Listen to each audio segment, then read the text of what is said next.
Assalamualaikum warahmatullahi wabarakatuh. Perkenalkan, nama saya Hairul Madani dan teman saya Fani Ramadhani. Pada kesempatan kali ini kami akan mempresentasikan materi STL1, yaitu motor DC.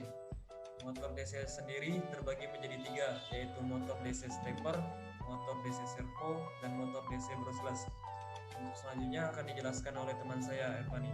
Silakan. Oke, untuk pengertian motor listrik DC, motor DC adalah motor listrik yang membutuhkan suplai tegangan arus searah atau arus direct current pada kumparan medan untuk diubah menjadi energi mekanik. Kumparan medan pada motor tersebut disebut stator dan kumparan jangkar disebut rotor. Motor DC stepper. Motor stepper adalah motor DC yang bergerak dalam langkah diskrit. Mereka memiliki banyak kumparan yang diatur dalam kelompok yang disebut fase. Dengan memberi energi pada setiap fase secara berurutan, motor akan berputar selangkah demi selangkah. Ada 3 jenis motor stepper. 1. Motor stepper permanen magnet.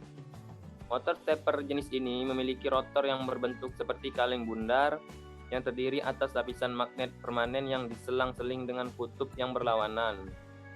Dengan adanya magnet permanen, maka intensitas flux magnet dalam motor ini akan meningkat sehingga dapat menghasilkan torsi yang lebih besar. 2. Motor stepper hibrid.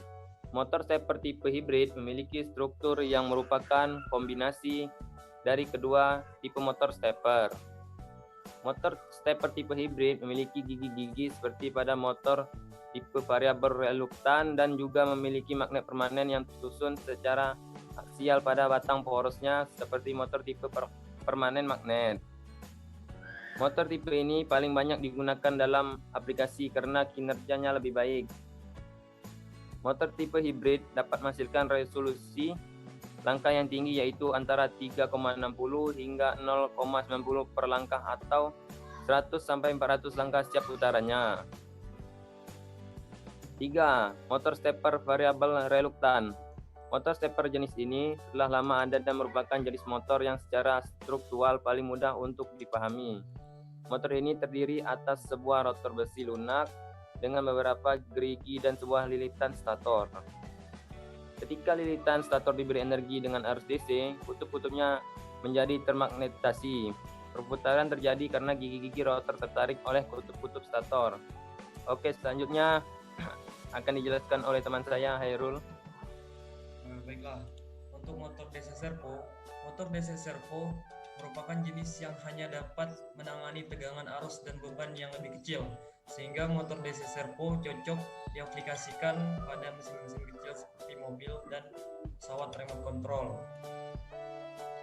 Jenis-jenis motor servo. 1. Motor seri.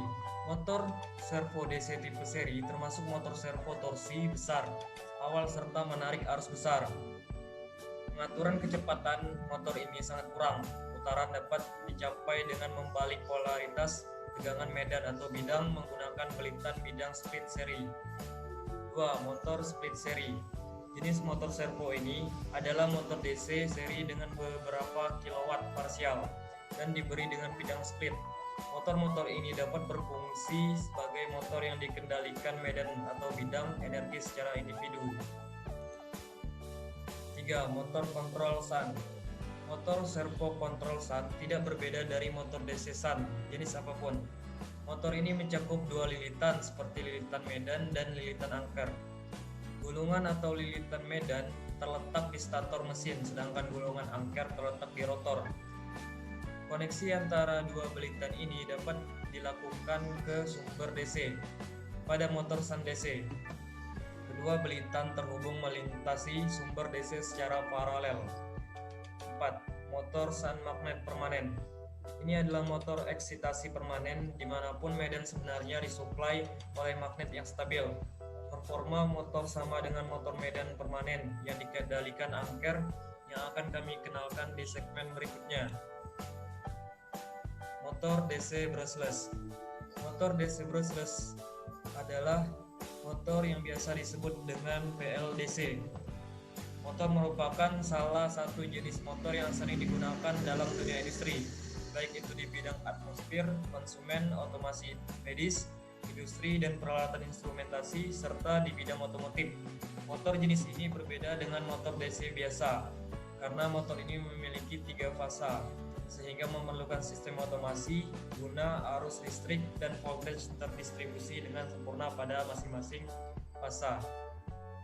Baiklah, mungkin itu saja yang bisa kami sampaikan untuk motor DC. Selebihnya jika ada kurang kata, saya mohon maaf. Sekian dari kami. Wassalamualaikum warahmatullahi wabarakatuh.